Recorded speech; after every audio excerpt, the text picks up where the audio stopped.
All right, John Barlow, we're live. Good morning, Jody. Now, this is the part, it's always awkward for people who come to hang out because we stall a little bit so that people can go get their coffees like us and join us. So it's just you and me with a big stall at first. Oh, well, that's okay. I had to take a minute to get my tea too. So, What I was going to say first, like coffee, tea. You're a tea guy? I am. Always have been, or what? Well, my wife is Scottish, and it sort of grew on me over our 25 years together. I didn't like anything, like no coffee, tea. I didn't like any of it. Yeah. But after a while, it's just, I think by osmosis almost, that she keeps making tea every morning and kept offering me 25 years. So eventually I caved. Eventually, you're just going to drink it. Damn it. Yeah. Enjoy that tea. Yeah. Leave me alone. Okay, fine. I'll drink it. Good morning, Kelly. Good morning, Kathy. She's like, ooh, Jody and John twice in 1 week. I know. We should be saying Kathy twice in 1 week. I'm honored. Yeah. Good morning, Tammy. We probably won't throw as many F-bombs as Dr. Carrington, though. No, we keep ours to Wednesdays on Coffee Club. We have WTF Wednesday, and that's the day where because really, as Coffee Club, we've been doing this for over a year now, too, and it's just a place for people to come and connect. So I was really like, we're doing a kindness revolution. We're going to be positive. But I was like, it's also unrealistic to feel like you have to be that every single day. Right. Because, as you know, this world has moments where you're like, WTF. So we put it on Wednesdays. So then that's the day we swear, we vent, we yell, we talk about all the things that make us mad, and we just get it off our chest, and then we carry on. So we only swear. I try to only swear on Wednesdays. Only on Wednesdays. Okay. Yeah. That would be difficult for me to manage, but I'll try and put that in my to-do list. Well, it was funny because, as you know, in my background of being in radio for over 20 years, you didn't swear ever. You would lose your job. Like, you do not swear. So the first few times for me to actually swear while we were on was very difficult because I was like,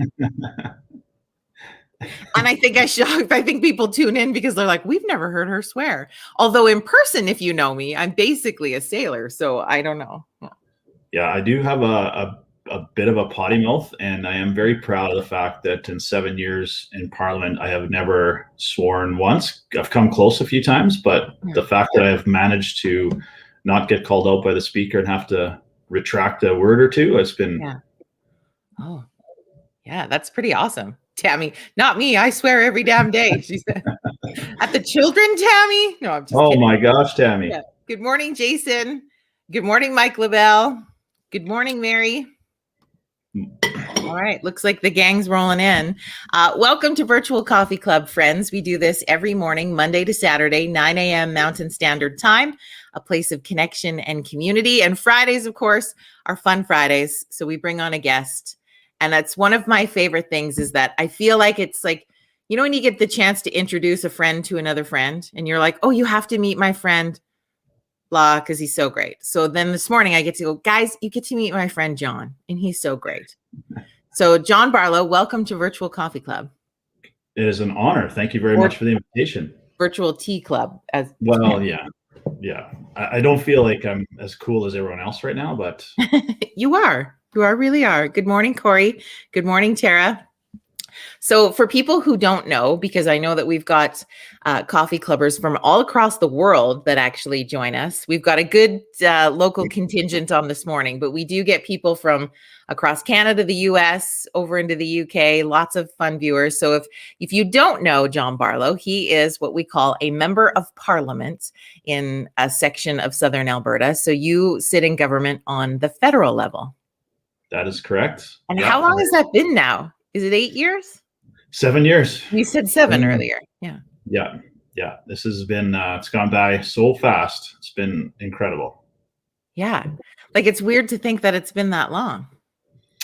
Yeah. You know, you never put a timeline on these types of things, but just how much we've gone through in the last 7 years. You know, started, just after the flood in High River, and now obviously a pandemic and all kinds of things that we've gone through over those 7 years. It's been an incredible ride. Were you a guy like growing up? Did you have a dream of being? I don't. Does anybody dream about being in the government? I don't know. There's probably so many jokes there, but I mean, Yeah. your background is you were a media guy, you were a newspaper guy, so you were always really embedded and are a huge advocate of community. Like, were you always thinking going in government, or did it just kind of happen? No, it was never a life-term goal by any means. I've always been interested in politics. Obviously, being a journalist, it's something that you follow. I followed all the time. But no, this was never a bucket list thing. It just, I don't want to say it fell in my lap, but the opportunity came, and honestly, the first time I had the opportunity, I said no. I didn't want to go to Ottawa. I didn't. Yeah. I love Southern Alberta, but I just had so many people, and Senator Scott Tanis was among them, and who just said, you know what, I think this is something you'd be really good at. Why don't you give it a try? And Louise, of course, my wife, was amazing. She said, if you don't do this, you'll regret it for the rest of your life. And she's right. Yeah. And just boom. Was it kind of terrifying to like, okay, I'm going to do it. And then you have to campaign and do all of the things. Like, you really have to put yourself out there. Like, I don't know if people realize that with people who run into whatever level of government position is you really have to put yourself out there. Oh, I many times, and Kathy Cooey's on here, I think municipal's even harder. I certainly don't have the travel, but you are dealing with these people every single day. Yeah. In the grocery store, about things that impact their life every day. I think Kathy's got a tougher job than I do. Yeah, municipal level is, it's an interesting bag, but we have a election year this year. So I'm always like, let's remind people we need good community people to step into these roles. And you were one of those guys. And so what was it like? I mean, we're going to talk about mental health this morning for sure, but I also just love having you share your story with others of, okay, so you're a journalist from small town Alberta, and then all of a sudden you're in Ottawa on Parliament Hill in the House of Commons. Like, what was that like? It's really hard I kind of equate it to changing high schools in the middle of grade 12, which, everyone has their routine and their cliques, and you are just thrown in. I was just thrown in there. No training, no nothing. I was so naive. I had no clue about how things worked. But my first day is probably, other than maybe my wedding day and the birth of my kids, is Prime Minister Stephen Harper and Premier Kenny, who wasn't the premier at that time, walked me into the House of Commons, and you get a standing ovation from 337 of your new colleagues, and one of the most hallowed buildings in our country, which I'd actually never been to before, was incredible, and I will never forget that moment for the rest of my life, for sure. Just surreal. And it feels funny because we get to see once in a while what's nice is you've shared opportunity when you've spoken to the House of Commons because I don't think, and does anybody watch the House of Commons channel? Is that even a channel anymore? Like, no, not ever do we do that. Oh. So you take out clips and you put it up for us. And it's just, I don't know, as one of you, like, because I live in your riding. So as one of your constituents, like seeing you in there, but having known you for the past, we've known each other for probably 20 years, probably. Almost. Yeah. Like, it's crazy. So then to see you in there, like, it's kind of surreal. It feels kind of cool. It's like cheering for your favorite baseball player or something. I don't know. Well, I still get goosebumps when I walk up to the Hill when I'm there. And when you have the opportunity, obviously we're not in the original House of Commons right now. It's under renovation, but my first 3 or 4 years there, to be in that building, in that house, and you think, Sir John A. Macdonald was in here. Joe Clark was in here. Pierre Trudeau was in here. Just think of the incredible people who have stood and spoken there. I would just sit there many times when it was quiet and just look around and just say, I can't believe I'm here. Yeah. And so what is it like? I mean, because you then are the opportunity to be the voice for your riding. So you take and represent, and you've been really amazing at representing constituents. You represent farming and agriculture. You've stepped into the lead in women's equality issues and now stepping into mental health. How does it feel to just be the advocate of these big things that matter so much to our people? It's an honor for sure, but it does feel that there's a lot of pressure there. But I think the most important thing is I am buoyed by the fact that I know I have the confidence and the respect of my constituents. They trust me, and I will never, I will do my very best not to lose that trust and that confidence. I think that's the most important thing. As long as my constituents trust me to be the representative and know I speak on their behalf, it makes it a lot easier. I just have that confidence that I know they share. People in my riding are great. They tell you how they feel, which is good. So, we're straight shooters here in Southern Alberta. Yeah, I love it. If you're mad at me, you tell me, and that's what I need to hear. So I just feel it's easy when you're confident that you're on the right track with your constituents. Yeah. So we have a question for you. So Jim watches us from Buffalo, New York. So he said, is a riding, is that the same as a congressional district in the US? You know that? Yeah, I would be your same idea as your congressman. Okay. Just a different name. Okay. I was like, I'm always like, I don't know the difference between of the things I don't remember learning politics in school. That was like 100 years ago now. Yeah, we don't take American political history much, I don't think, in our curriculum. It's not something I remember taking either. And I kind of have to learn it as I go. Loosely. Like, I think we loosely learn, you hear a little bit, but we don't dive in. I mean, and I don't know if we need to learn it. They should probably learn how the Canadian government works first, but yeah, that's true. But that's always like just a wild guess anyway. No, I'm kidding. Yeah. I won't go down that train for you. But is it kind of, I think what's interesting is your 7-year tenure thus far has been interesting, I would say, is for lack of a better word, in that you've helped a riding come through one of the largest natural disasters in North America. Now you're riding through a world pandemic. Like, I don't know if when you were first approached to run this, it'd be like, here's some of the things that could possibly happen. Yeah. Are you still good with it? Like, it's just, you've had some unreal challenges in that riding. Yeah, certainly. Like, I knew what I was getting into with the flood. And that was really one of the reasons I decided to throw my hat in the ring. Is I wanted to see our communities, High River, Black Diamond, Turner Valley, Bragg Creek, all get back up on their feet, and I wanted to be a part of that. But certainly, I don't think there's an elected official in our country that was prepared for the pandemic, which I think is a lesson we have to learn. Is we should have been prepared. I don't think too many people didn't realize that this was going to happen eventually. Yeah. So I think all of us have to take, at every level of government, have to take a lesson from how we handle this in the future. Yeah, and it's a big learning curve, and it's easy, like we've talked before, it's easy to ride the wave of anger. But we know, I mean, here, this is why I wanted to bring John into the club and introduce you to a friend, is like, there are still really good people that are in government positions in our world. They just, I don't know, maybe aren't as well known as some of the others, because I think the squeaky wheel gets the oil, or whatever the saying is there.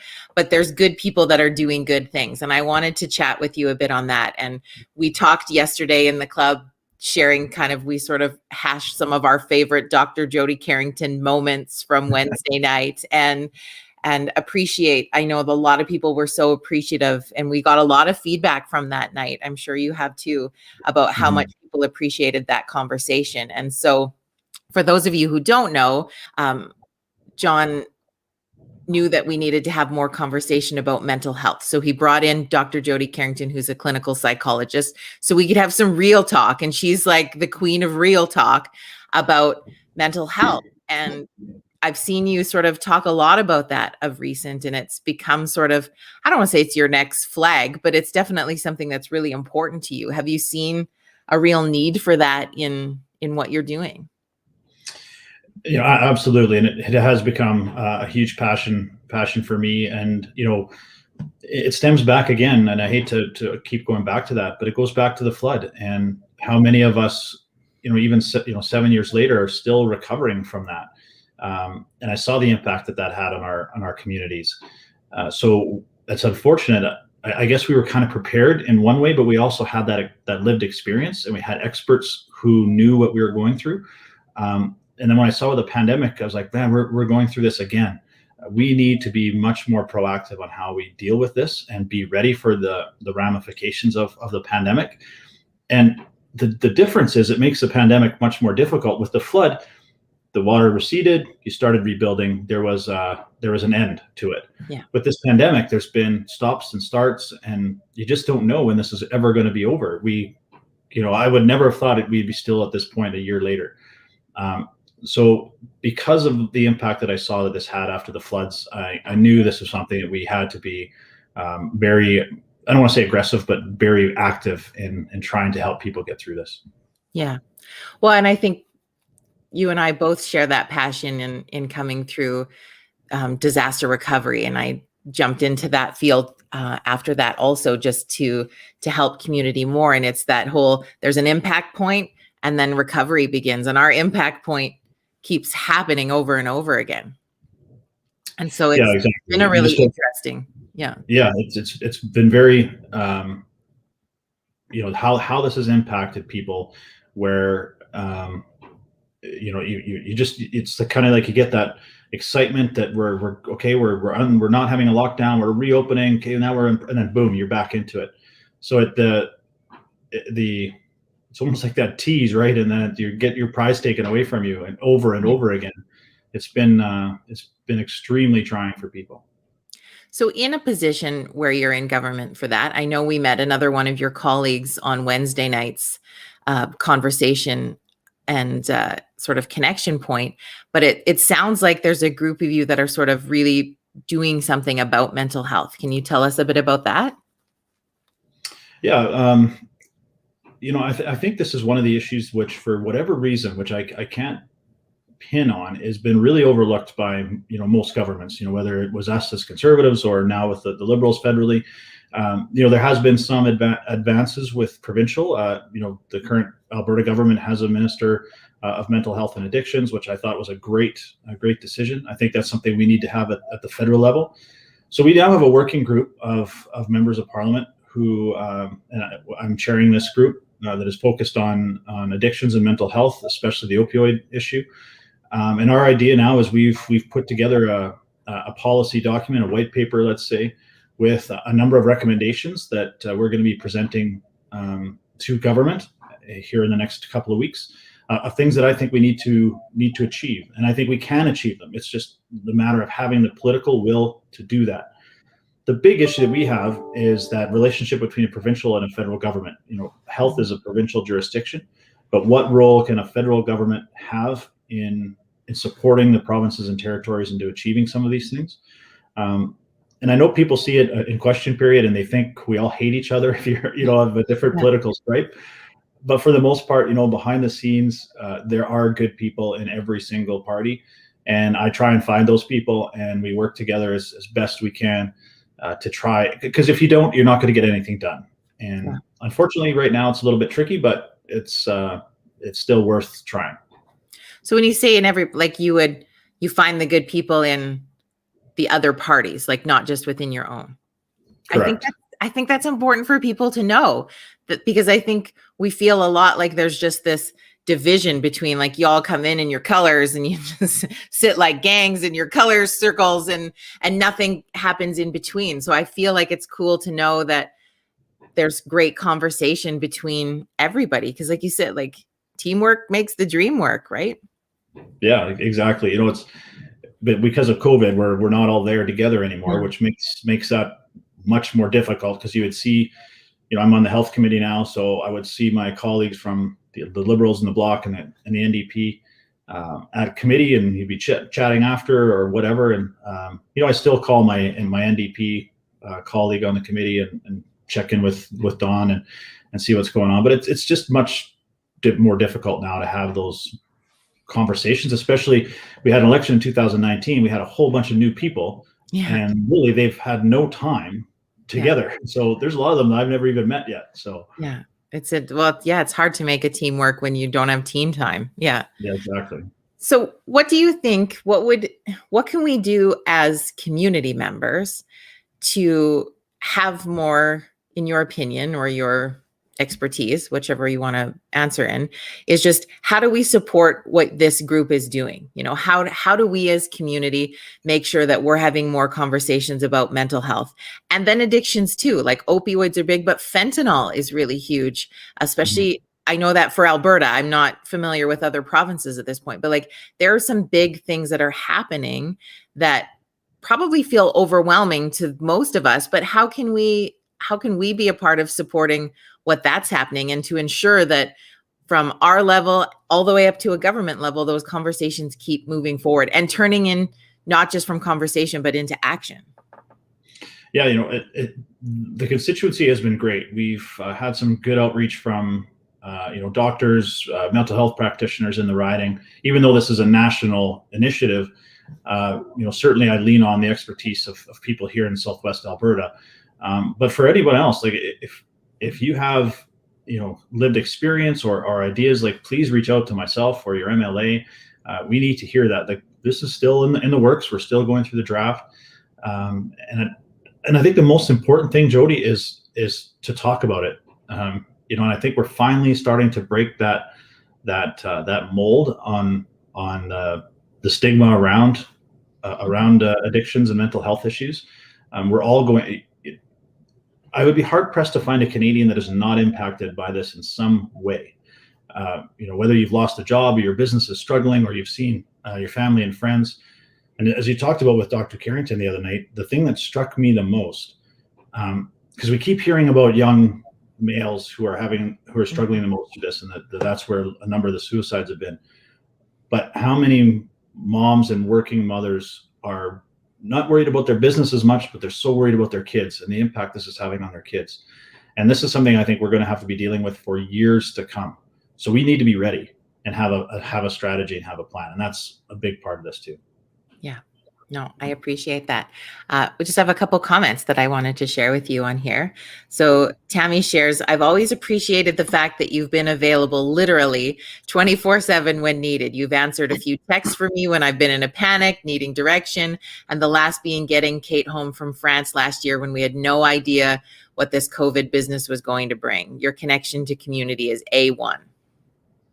So thanks, Tammy. That's the biggest compliment I could ever receive. And I have to give my staff an incredible shout out too, is Carrie and Eleanor in the office here, and Mark and Carly in Ottawa are, I have never met a group so dedicated to the constituents. And Mark and Carly are Ottawans. They don't live here. Like Ottawanians? I don't know. Ottawa. I can't believe I've never had to say that before.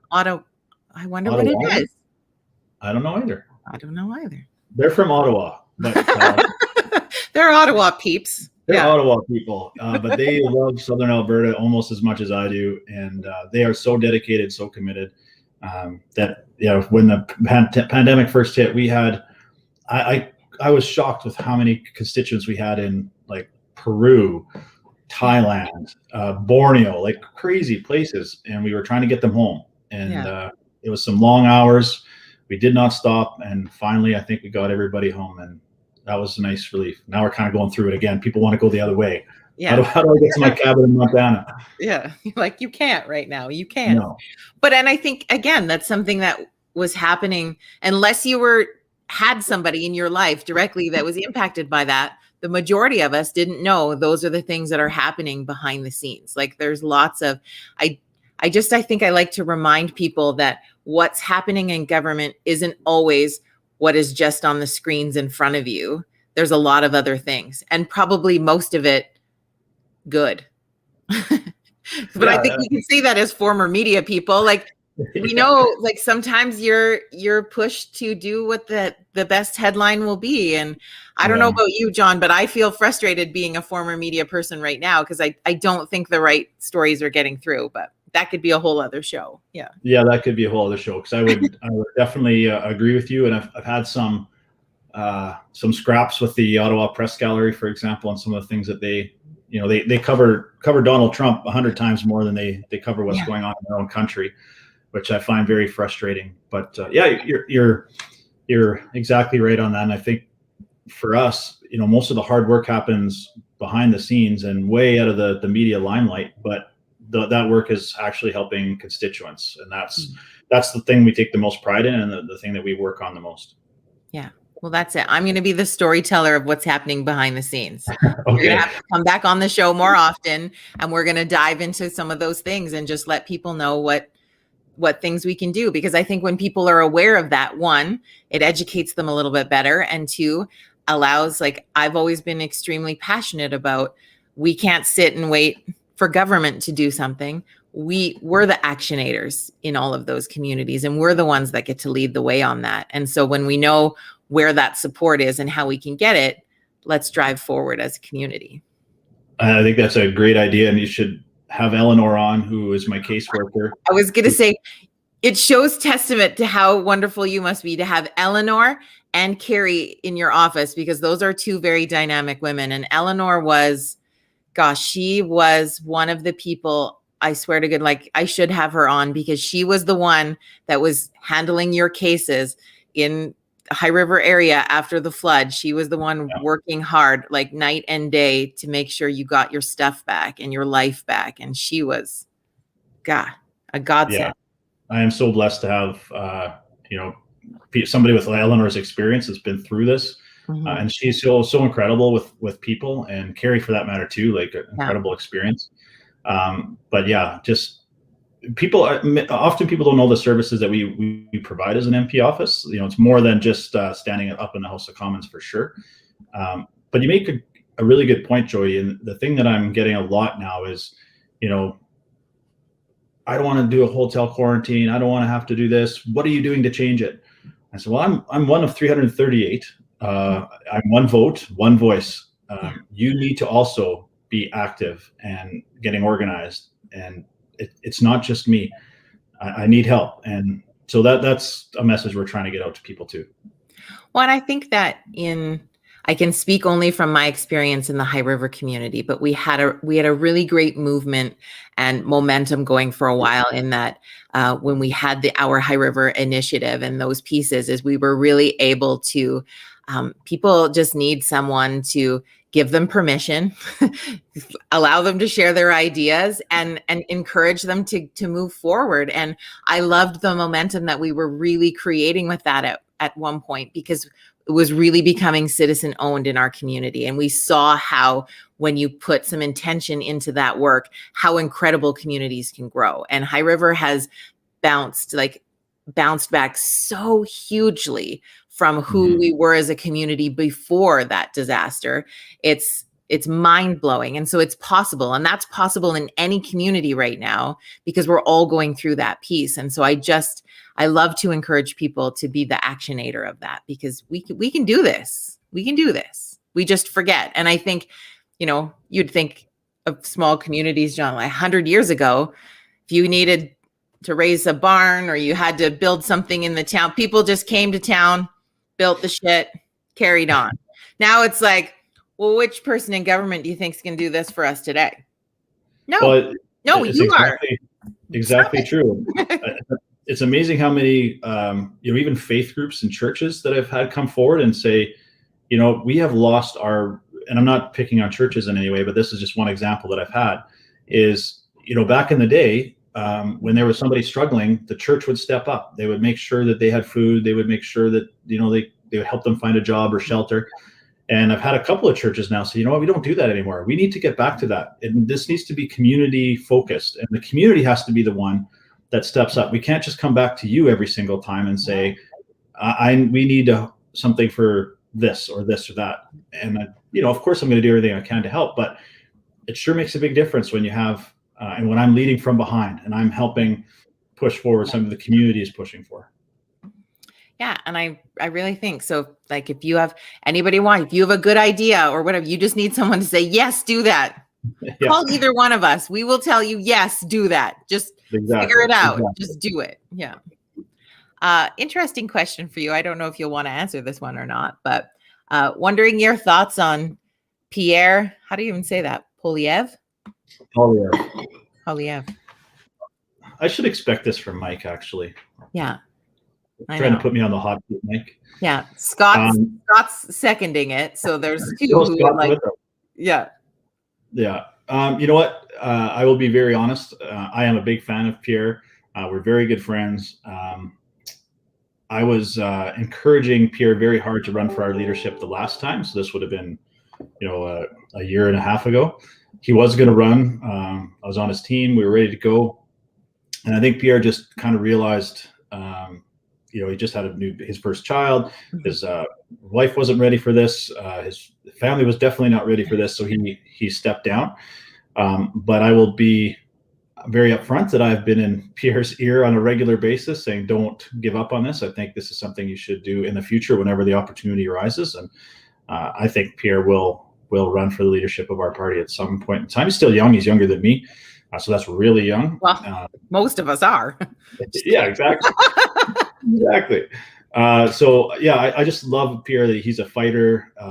He's so smart, and he's just got such a good pulse. He's from Alberta. His mom lives in my riding. So although he has an Ottawa seat. So I'm hopeful that Pierre, someday down the road runs for our leadership.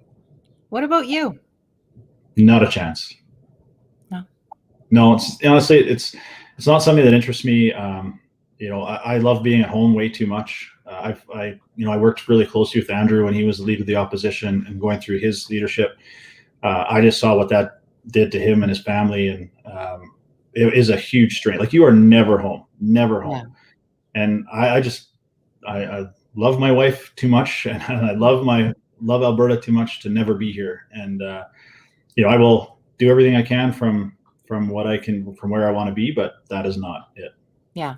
Well, and the leadership role isn't for everybody. And so I think it's when you find somebody, if Pierre's someone who would be great at that, which a lot of people are in the comments agreeing with you on that piece, like, he's going to need the other people on the team to support him, because it's a big gig. And I think it's a great reminder in that role, your role, when we talked about, Kathy earlier in a municipal role, like there's an interesting sacrifice, and I'm going to use that word because it's kind of like that on some days that great people take to step into government. And on the days when you're the most mad, and there's some people in government, we can say they do a really shitty job of what they do in that, but most of them are really trying to make a difference. And so when we're getting really angry and we want to be a keyboard troll and go out and just bash the shit out of that person, remember that they were trying to make a sacrifice to make community better, ultimately, at the end of the day. Yeah, I think that's a good point, Jody. And, we talk about mental health as we're going through this. And, I have some friends at all kinds of different levels of government who, we have conversations, and this has been very, very difficult on elected officials as well through this pandemic. Is people aren't working, they aren't traveling, they're spending a lot of time in front of their computer. And the tone, I've just never felt this tone from people, just angry. And I have not been on Facebook, or I've dropped Twitter two and a half years ago, probably. I have not been on it. I just have no time for it. There's way too much time and more work to do than to deal with the trolls on social media. And I'm not going to give them 1 second of my time. But it's been tough on people, for sure. Yeah. Well, and I think all around, and then we heard that a lot in that conversation with Dr. Carrington on Wednesday, is just all of us are in this really dysregulated place. And that's why mental health conversations are so important. And I know that you and your team are going to be doing some more things with focusing on mental health for this constituency. So I'm excited to be a part of some of that conversation with you guys. So thank you for inviting me to be a part of that. And I look forward to what we can do to just help people. And I think what's nice is, like, even on this forum that we have here, is we're working on some ideas for this area, but we get to come on here and share them. And then hopefully what works here can work here and here and here and here. And we can put that ripple effect across our country and around the world to just help people. We can't leave the people behind in this. No, I think that's great. And one of the things that I've learned, maybe is an advantage of pandemic, but I've spoken to people from Los Angeles to Rhode Island to Portugal on Zoom, trying to use their ideas. What's worked? Maybe we don't have to reinvent the wheel, but I can take something that's worked in Los Angeles, for example, or Rhode Island or Pittsburgh, and maybe we can make it work here. or Winnipeg or whatever. Yeah. So it's a matter of sharing these ideas that maybe we just have not done a very good job of sharing before. But now we're finding these new vehicles to communicate with one another across very large distances and build those relationships. And it's great that you guys are taking the time to have those conversations. And please, yeah, share with me those ideas that you have, and I'll do my very best to help implement them. Yeah. No, it's awesome. Well, we've gone over. You and I could talk for hours and hours and hours, as always. We used to on the radio show years ago. It'd be like, oh, we have to stop talking. I got to play some songs, or I'm going to get fired. We got to play a song here, or something. Yeah, we got to get the commercials on, or I'm really in trouble. So on here, we could just keep going, and no one could tell us to stop. But no. I like to be mindful of people's time and having a coffee break that goes all day. Yeah. Well, I don't mind coffee breaks. They're good, and I can do this from my office quite comfortably. And yeah, but yeah, this has been great, and certainly happy to do it anytime. Awesome. Well, you're going to be back. That's for sure. You're in the circle now, and you have I don't know. Maybe I'm out of turn and asking it, but you're on a podcast show today, this afternoon. Are you not, with a group that's really? I think they're called Headstrong, and they're doing a lot to really support business owners through the pandemic. Is that kind of what you're going to be talking about today? Yeah, so I'm on Headstrong with Pamela Morgan. She started a group exactly that's helping business owners with their issues, and certainly our focus today is going to be mental health. And so just these kind of initiatives that are happening. That this was born and raised in Okotoks, and this is a local project that people are seeing each other struggle, and rather than try and find a solution, they're making the solution themselves. And that's really, as you are doing here with your coffee club, is giving people a platform to communicate with one another, share what they're going through. And I think that when we talk about mental health, that's probably the number one thing that we should do, is just talk to one another, share what you're going through, and lean on someone who will listen. And that's really the most important thing I think we can do. I love it. Well, let's leave it on that note, because that's great advice. Mr. Barlow, thank you for being a part of our coffee today. I have to give you some formalities sometimes. Like, come on. Well, yeah. And never, that's hopefully that's the last time you use that. Yeah, it felt weird for me too. I'm not gonna lie. Yeah. Like, it's over. Yeah. I'm like, I should show like I'm super respectful, but let's not talk like that. Well, Prince Philip did pass away today, so maybe we should goodness. Yeah, we should be using your worship and stuff. So yeah, there you go. There it is. All right. Well, have a good rest of your Friday and weekend. And just thank you again on behalf of your constituency, but also just, I think, because these conversations need to happen all over the place. I appreciate that you are an advocate of mental health and supporting people. And just thank you so much for doing that. Oh, it's my pleasure, Jody, and thanks for you as well, and Limelight Audio and Media for supporting our event with Dr. Carrington the other night, and Mike too for your support. And couldn't do it without those local businesses helping us do that. So I want to give my thanks for you as MC as well. You did a great job. Well, yeah. Anytime I get to hang out with that crazy woman, she's so fun. Did you see her little Facebook thing yesterday morning that now she knows the difference between? She had no idea what an MP was. Oh, so she's having a little bit of fun with it on her Facebook live yesterday morning. Oh, good. We'll have to go check that out. Yeah, it's a good little chuckle. Well, that's good. All right. Thank you, everybody who had coffee with us today. We appreciate you. We see you. We're excited for you. And we'll see you back here tomorrow morning at 9 a.m. Mountain Standard Time. Have a great day, everybody. See you guys. Have a great weekend. Bye.